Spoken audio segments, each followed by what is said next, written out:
Hello everybody and welcome back to my YouTube channel. Today's video is going to be completely different to what I've done in the past. I know I haven't made a whole bunch of videos. I'm talking like I've made a shit ton of videos, which I haven't. But I just really wanted to get back into recording videos, and today's video is honestly just a really simple look. I didn't do anything crazy. It was really simple, and more than anything it's a get ready with me video. So if you want to see how I created this look and you just want to listen to me talk, then continue watching. Alright guys, so I'm a bit anxious because I haven't filmed in so long, but I thought, you know what, it's about time I just snap out of it and just get back into it. So I've actually been off Instagram and social media for quite a while. I barely post anything, and there's honestly one good reason why I haven't been posting that much, and it's because I suffer with severe depression, and I haven't really advertised it or spoke about it in the past, but I think it's really important to talk about it because a lot of people probably suffer with depression and anxiety and they don't even realize it, to be quite honest with you. I didn't even know I was suffering with depression. The first time I knew that I was suffering with depression was with my ex-husband. I went to couples therapy and the couples therapist just turned around and told me, yeah, you're depressed. So I was like, okay. And I started medication, and I've been on and off of my medication, which is not a good thing. And I thought everything was okay. 2019, I didn't take any medication. But then in 2020, well, end of 2019, start of 2020, I was actually hospitalized. I didn't really post about that either. I was hospitalized because I was pregnant. And I think I was like 18 weeks pregnant, and it was so random. So what happened was my oldest daughter, Narania, she got the flu, and I was looking after her, and when she got diagnosed with the flu, I decided, okay, I'm pregnant. I really can't take a chance with her being around me. Even though I was exposed to her, I didn't want to catch the flu. So I gave her back to her dad to stay there. But then, I think like a day or two later, what happened was I started to feel sick. So I was at work, told my manager, I was like, okay, just in case I do have the flu, I'm just going to go and get a flu test. So I left work and I went to urgent care. So then when I went to the restroom at urgent care, I realized I was bleeding. Before I flushed the toilet, I turned around and I saw blood in the toilet, and I was like, I just stood there in shock. I couldn't believe that I'm pregnant and I'm bleeding. I panicked. I went over to the front desk lady, I remember that, and I told her, hey, I know I'm here for a flu test, but I'm actually 18 weeks pregnant right now, and I've just seen a significant amount of blood in the bathroom. So I called my husband and he rushed over to the urgent care. We get seen by the doctor, and the doctor at this point is just really annoying me. She's not really paying attention to the fact I'm bleeding. She thought it might have been an infection or something, but I just knew that there was something wrong, and she advised me to go and see my gynecologist. I'm going to take this off because this is really annoying me. So after I took the flu test, I was waiting for my results, and obviously my flu test results came back indecisive. They didn't know if I had the flu or not. But regardless of that, that was not my main priority at that time. I was more concerned about the fact that I'm bleeding. So I left the urgent care and I went straight to my gynecologist. I had to do something with my hair. It was just really annoying me, so I just tied it up in a bun.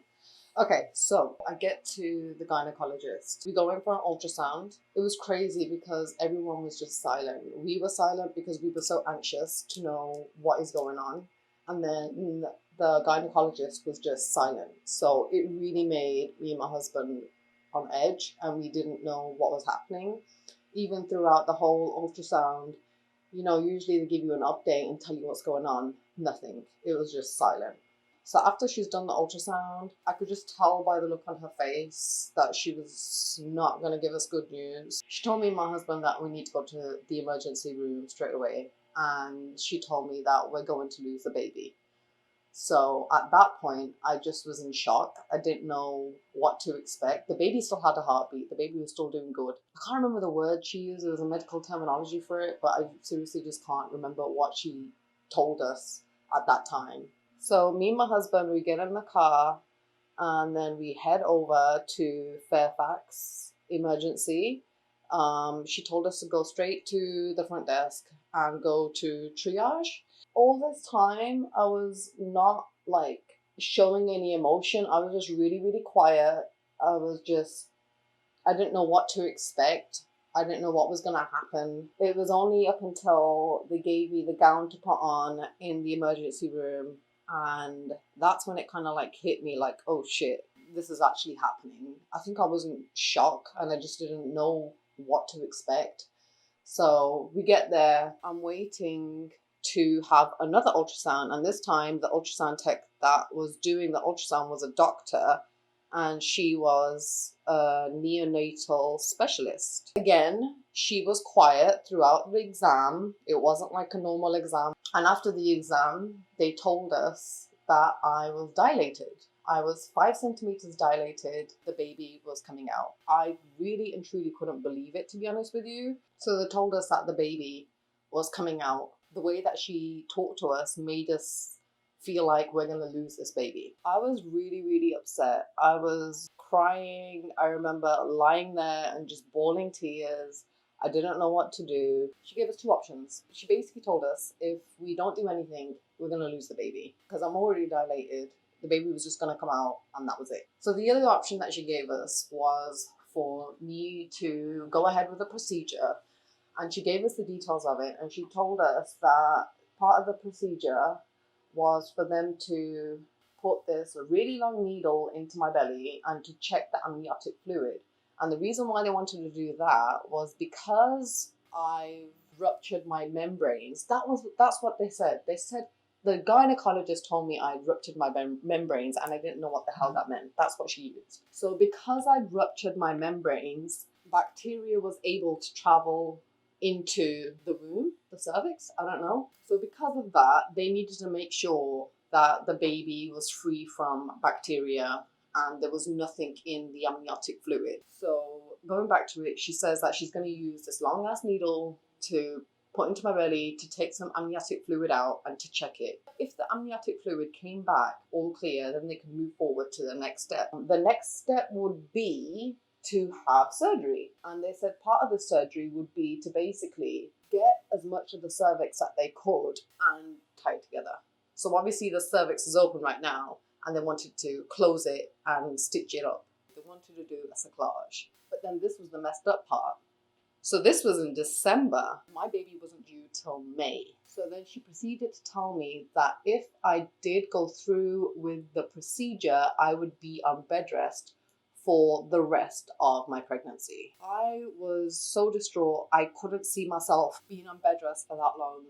As selfish as it sounds, I really had to think about my future as well. Could I really be on bed rest in hospital for that long? So at this point, I really didn't know what to do. And I remember FaceTiming my mom. My mom's in England. So I FaceTimed her and I asked her, I was like, Mom, this is what has happened. This is what the doctor's telling me. And what should I do? She basically told me that if I didn't fight for the baby, I would always regret it. I should do everything in my power to try and save this baby. Because if I didn't, I would have guilt for the rest of my life. So then I agreed for them to move forward with the operation. So the first thing that they did, they got this really, really long needle and they poked it into my belly. That really hurt, like right into my belly button area. They put this long ass needle and then they drew amniotic fluid. And the next thing that they did, they admitted me into high-risk pregnancy. So when I was admitted to the high-risk pregnancy unit, they basically told me that I have to be on bed rest. I'm not allowed to get up. I'm not allowed to walk. I have to use a bedpan. And they placed me on the bed. And when they did, they tilted the bed back. So my head was back and my legs were raised above me. And I had to remain like that up until the next morning. That was really, really tough. Having to use a bedpan and be bedbound. I was honestly super, super depressed. So fast forward to the next morning, they got the results back that the amniotic fluid was clear, there was no bacteria, so they were going to move forward with the surgery. So the next day, I was getting ready for surgery, and the worst part was my husband wasn't allowed in, it was just me. I was so scared. I didn't know what to expect. Honest to God, I just can't explain how upset I was. I was so upset. I was just crying. I remember looking up at the ceiling and just seeing the bright lights from the surgery room and just being really heartbroken and upset. The surgery itself wasn't that long. I think it probably took, from my memory, I think it probably took around 30 minutes or something like that. It didn't hurt. It was just really uncomfortable. So I remember coming out of surgery and then staying in the recovery room. And at that point, I didn't know if the surgery was a success or it wasn't a success. And then finally, my husband was allowed to be there with me. And he was over the moon and so happy. And he was like hugging the doctors because the surgery was a success. But then came the really tough part. I was in Fairfax Hospital on bed rest, not allowed to move, not allowed to walk. The only time I was allowed to walk was to go to the restroom, and then from the restroom I was told to go straight back to the bed. So obviously I had to tell my work that I could not come back to work. My baby, Narania, she was 4 years old at the time. I couldn't even see her, be at home. I couldn't do anything. So while I was in hospital at that time, they told me that I can see a therapist and a psychologist, and that's what I started to do. And that's when I also realized that my depression is really severe. So I went back onto medication and I was starting to see the therapist like every other week. One of the hard parts about being on bed rest was honestly the boredom. The first couple of days were just bad because I didn't know what to do. I was so used to getting up, walking around, being so dependent.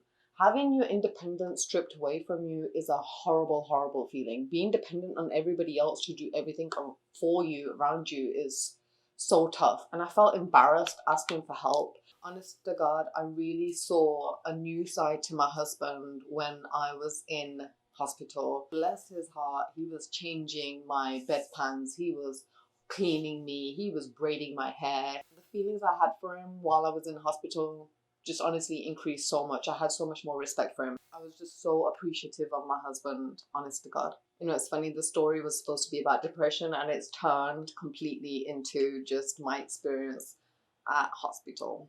So I was admitted into hospital on December, I think the 23rd, and I stayed there for months. I ended up giving birth February 10th. I can only explain to you and tell you how bad my experience was. The staff were amazing, honestly. I know the staff rock. They're amazing. They really made me feel so comfortable. They would just come in when they had a little bit of downtime and talk to me. But it was honestly the medical part that was really traumatizing for me. So because I was so early in my pregnancy, they were trying their best to keep me pregnant as long as possible because the best thing for the baby was to obviously be inside of me. The tough part for me though was all the prodding and all the needles. At one point I remember like I was lying in bed and just I felt this huge gush of like liquid come out of me.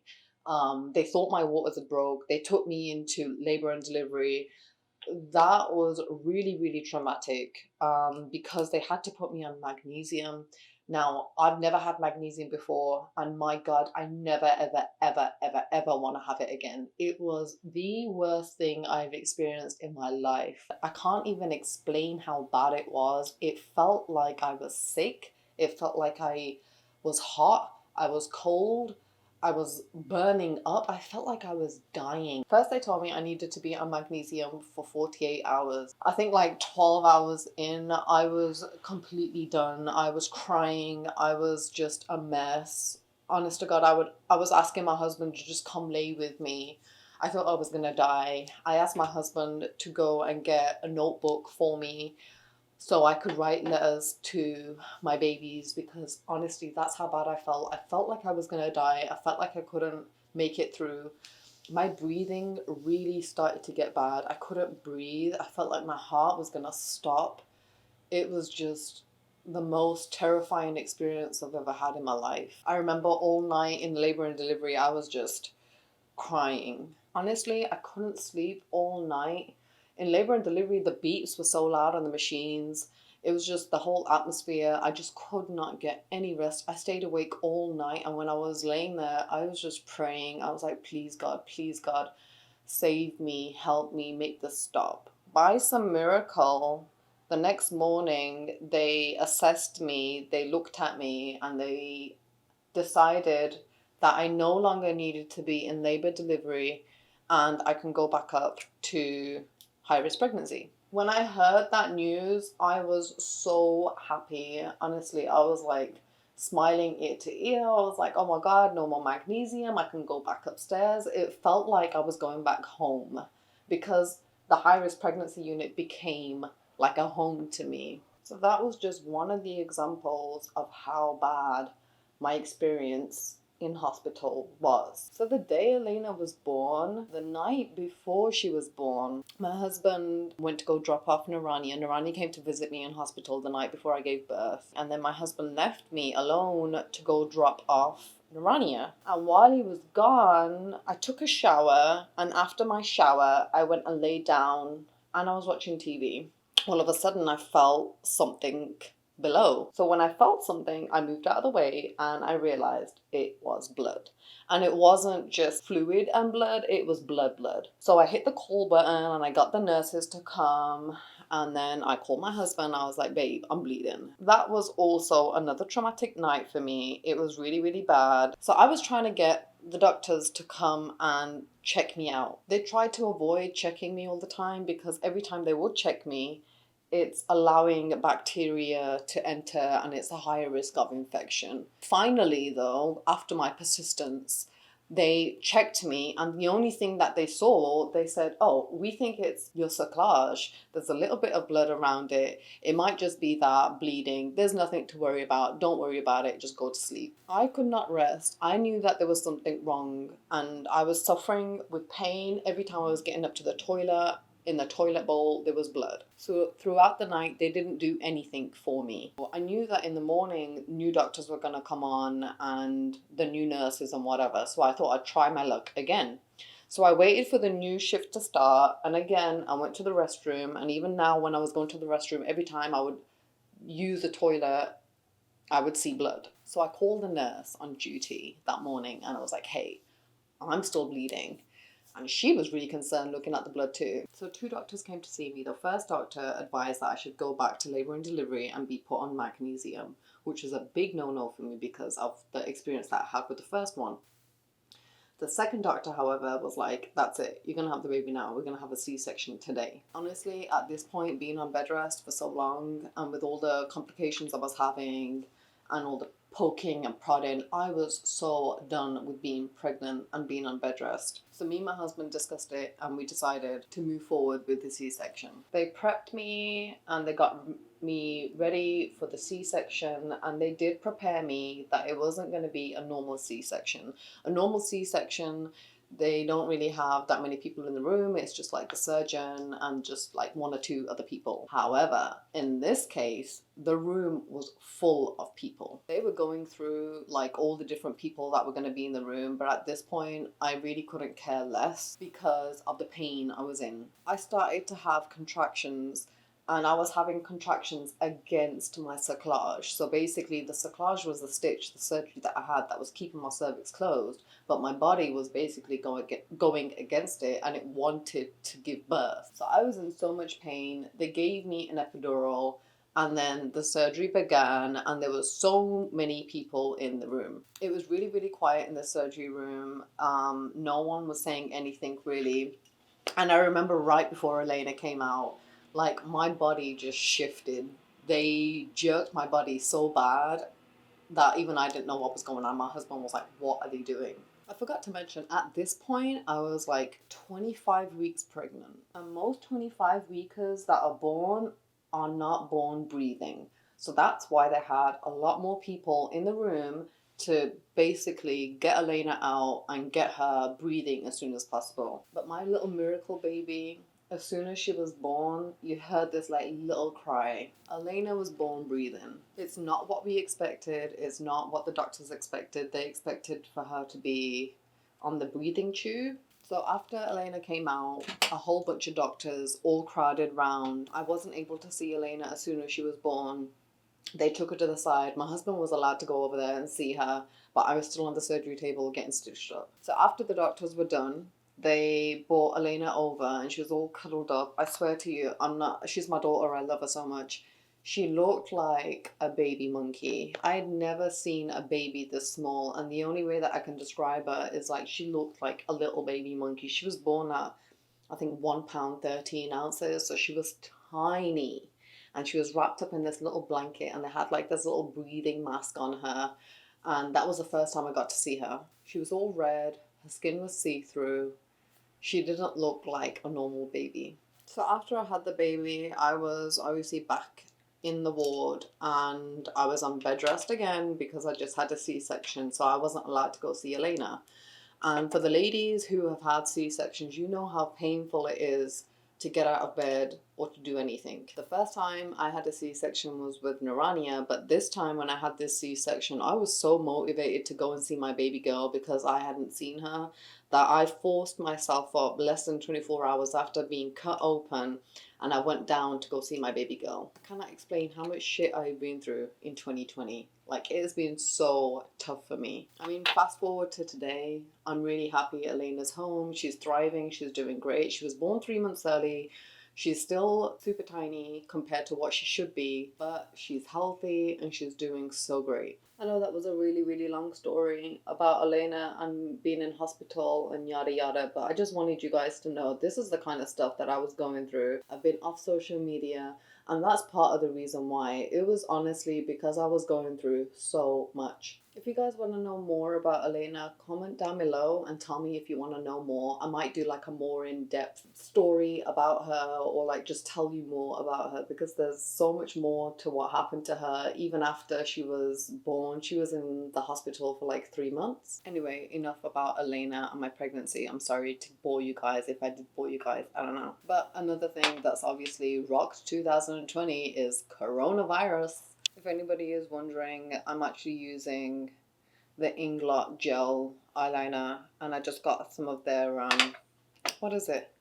Like this little liquid thing. Honestly, the words are all scratched off, but it's from Inglot as well, and I just put that in the gel eyeliner, and that's what I use to do my gel eyeliner. Actually, you know what? I don't even think a lot of people know me. I know this is kind of backwards, but let me go back a step. So for the people who don't know me, obviously my name is Aminah. I was born and raised in England. I came over to the United States when I was 20 years old. I'm now, how old am I now? 29. So I'm British, and my parents are from Pakistan, so that makes me like a British Pakistani, but then I have a US passport, so I guess I'm British, American, Pakistani. And for the people who don't know, I only have like my mom's sister here, her son, and her husband. All the rest of my family are in England, including my mom, my brothers, cousins, grandmas, granddads, everybody is in England. A lot of people are shocked when I tell them that all my family are not here with me, and it's basically just me living here in this country by myself. I'm so used to being alone though, to be quite honest with you, and not having family there. Don't get me wrong, obviously I do miss my family, but I'm just used to having my space and my freedom. So my family is from Mirpur, and obviously that makes me a Mirpuri. So a little thing about British Pakistanis especially, they are all up in each other's businesses. So the fact that I'm hundreds of miles away in America and not living in England where everybody is eating each other up by gossip, it's really and truly a godsend. I'm happy to not be a part of that community. I do miss home, don't get me wrong, but now I would honestly say America is my home. I don't think I could ever go back and live in England again. I just can't. The culture is completely different, and I really like America now. Oh, I wanted to ask, for the British people who are watching this, has my accent changed? Because a lot of people, when I talk to them from England, they're like, oh my god, your accent has changed, but I can't hear it. So I'm asking you guys, has my accent changed? I'm not going to do anything crazy with my face. This is honestly just it. I'm just going to put a little bit of blush on and then some setting spray and call it a day. I just honestly want your feedback. So please comment, send me a message. Let me know how you like this video. Should I do more? Should I not? What do you want to see? What don't you want to see? I have a lot more free time now. There's no point hiding it. I actually lost my job. So I'm actually unemployed right now. This is something I've always wanted to go back into ever since I stopped recording, because at that time I left my ex-husband, and then I had all the lighting and the camera, the tripod. I never set it back up again. But now that I'm settled and now that I have loads of free time, I was like, hey, why not? Why not just start recording and doing something with my life? So yeah, let me know what you guys want to see. If you want me to create a look or just talk more, or I don't know, just let me know. Finish up with some highlighter here. I love this highlighter. Alright guys, so this is it. This is the final look. I haven't put setting spray on. Actually, you know what? I should do that right now, actually. Let me go ahead and do that. So there you have it. Alright guys, so I hope you liked the video. This is it. This is my everyday go-to look. Please like and subscribe and comment down below. Until next time, bye guys.